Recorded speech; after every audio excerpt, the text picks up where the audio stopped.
Hello everyone. Today we'll start one new lesson of algebra of 10th standard, that is lesson number 5 probability. Okay? और ये lesson सबसे easy lesson है text book में पूरा probability lesson, तो आराम से आप थोड़ा सा अगर कंसेप्ट समझ गए तो सम हो जाएगा आपसे।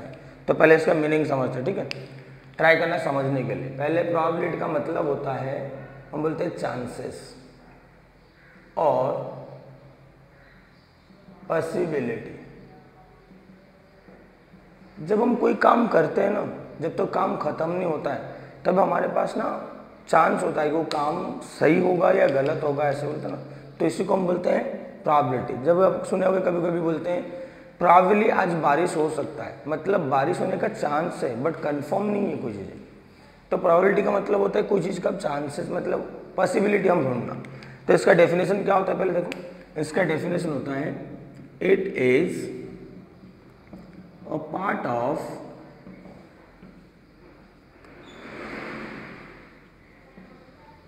mathematics which deals with chances or possibility of event occurring in a random experiment.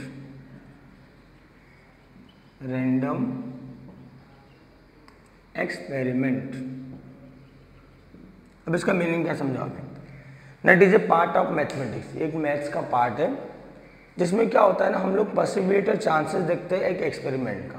अब इसमें रैंडम एक्सपेरिमेंट क्या होता है ना, रैंडम एक्सपेरिमेंट होता है जिसके आउटकम्स तुमको मालूम है,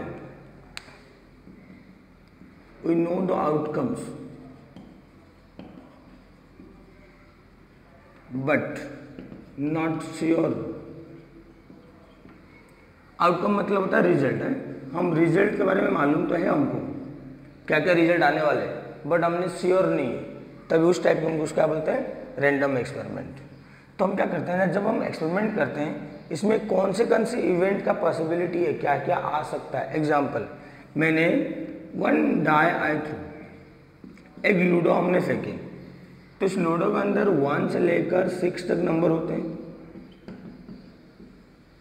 अभी इसके रिजल्ट्स हमको मालूम है बट कौन सा आएगा वो हमको नहीं मालूम है, तो इसको हम बोलते हैं प्रोबेबिलिटी।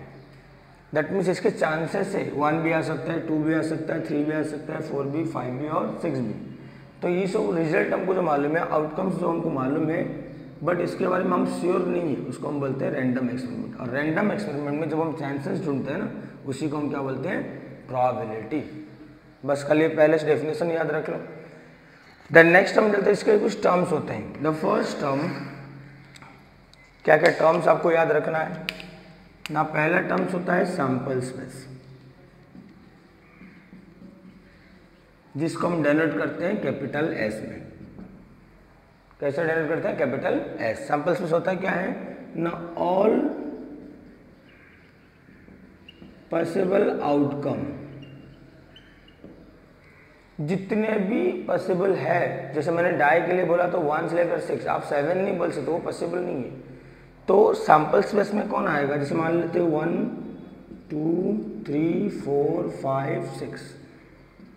अगर मैं 1 डाइस के बारे में बात कर रहा हूँ, सैंपल स्पेस हर जब भी हम प्रोबेबिलिटी करेंगे उसके जो सेट्स होते हैं उसको हर टाइम हम लोग कर्ली ब्रैकेट में लिखते हैं। इस ब्रैकेट को याद रखोगे, कर्ली ब्रैकेट में लिखते हैं। तो फर्स्ट टर्म हमने पढ़े सैंपल स्पेस। सेकेंड टर्म क्या होता है, इवेंट। इवेंट क्या होता है, इवेंट को कैपिटल लेटर देते हैं बट इसमें कोई डिफाइन नहीं है। जो इवेंट का नाम होगा, आप इवेंट ए बोल सकते हो, इवेंट बी बोल सकते हो, उसको कैपिटल लेटर में लिख देना।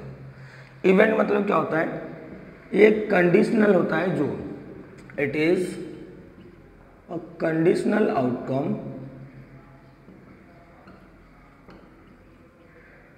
Outcome from the sample space.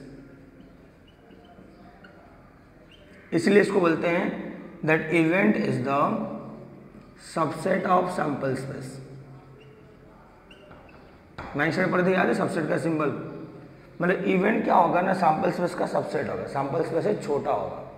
मतलब इवेंट क्या होता है, it is a conditional outcome. जब हम बोल दिए ये मेरा सैंपल स्पेस बन गया, मैंने बोला नहीं इसमें से इवन नंबर्स कौन कौन होंगे, तो इवन नंबर कौन होगा 2 4 6, ये क्या होगा कंडीशनल आउटकम होगा किसका, सैंपल स्पेस में से, तभी उसको हम क्या बोलते हैं इवेंट। क्या बोलते हैं इसको, इवेंट। देन नेक्स्ट, अभी टेक्स्ट बुक में इतना ही दिया हुआ है जो फर्स्ट एक्सरसाइज के लिए, इवन सेकंड एक्सरसाइज में भी सेम है।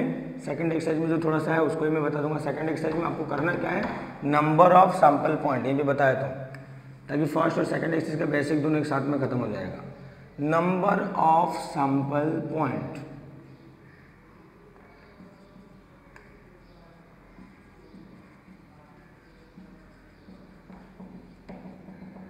इसका मतलब होता है जो सैंपल स्पेस में इवेंट्स हैं, एलिमेंट्स है, ये कितने एलिमेंट्स है, देखो इसमें कितने हैं 1 2 3 4 5 6, इसको n of s is equal to 6 बोलते हैं। Number of sample space that is equals to 6, इसको नंबर बोला जाता है। ओके, देन फर्स्ट एक्सरसाइज में कुछ है ही नहीं डिफिकल्ट, चलो फर्स्ट एक्सरसाइज करते हैं पहले, बाकी प्रोबेबिलिटी में कोई इंपॉर्टेंट नहीं है, प्रोबेबिलिटी एक्चुअल आगे जाओगे तो तुम्हें इंपॉर्टेंट मिलेगा। देन फर्स्ट एक्सरसाइज में दिया हुआ है,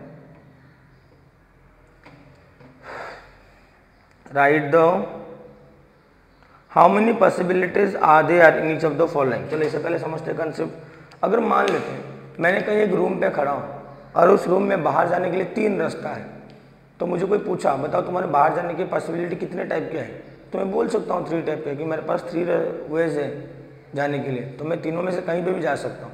तो ये जो एक्सरसाइज दिया है इसमें सेम दिया है, how many possibilities are there in each of the following. Vanita knows the, rotate कर देता हूँ 1 सेकेंड, हाँ, Vanita knows the following sites in the Maharashtra, she is planning to visit one of them in her summer vacation. अब इतने sites उसको मालूम है, क्या क्या साइट्स उसको मालूम है, मैं थोड़ा शॉर्टकट में लिखता हूँ ना। साइट्स उसको मालूम है अजिंता, देन नेक्स्ट है महाबलेश्वर, लोनार सरोवर, और एक दिया है Tadoba wildlife sanctuary, then Amboli, Raigad, Matheran and Anand Dhawan. देखो इतने साइट्स उसको मालूम है, आप लोग बुक में से लिख लेना, मैं कल ऐसे ही थोड़ा लिखा रफली। अजिंता एक मालूम है, महाबलेश्वर एक मालूम है, लोनार सरोवर मालूम है, तड़ोबा वाइल्ड लाइफ सेंचुरी मालूम है उसको, देन अंबोली, रायगढ़, माथेरान एंड अनंत। इतने साइट्स उसको मालूम है, तो जाने की पॉसिबिलिटी क्या होगा ना, काउंट कर दो 1 2 3 4 5 6 7 8, तो आप सिर्फ काउंट करके क्वेश्चन लिख दिया, अब लिखोगे देयर आर 8 पॉसिबिलिटी। क्वेश्चन पूछा था how many possibilities are there, there are 8 possibilities are there, there are how many possibilities 8 possibilities. बस इतना आंसर आपका हो गया फर्स्ट क्वेश्चन का। सेकंड क्वेश्चन क्या दिया देखो अभी, any days of a week to be select randomly, any days of the week, हमारे डेज कौन सा होता है संडे से लेकर सैटरडे तक, how many days are there 7, तो answer simple you will write there are 7 possibility. Third one क्या दिया देखो, select 1 card from a pack of 52 card, 52 cards के पैक में से हमको कितने कार्ड सिलेक्ट करना है, एक कार्ड सिलेक्ट करना है, that means there are 52 possibilities. क्योंकि अपने पास 52 कार्ड्स है, अब उसमें से एक कार्ड सिलेक्ट करना है, तो पॉसिबिलिटी कितना हो जाएगा 52। 1 number from 10 to 20 return in the card, select 1 card randomly, 10 to 20 दिया है तो लिखोगे देयर आर 11 पॉसिबिलिटी।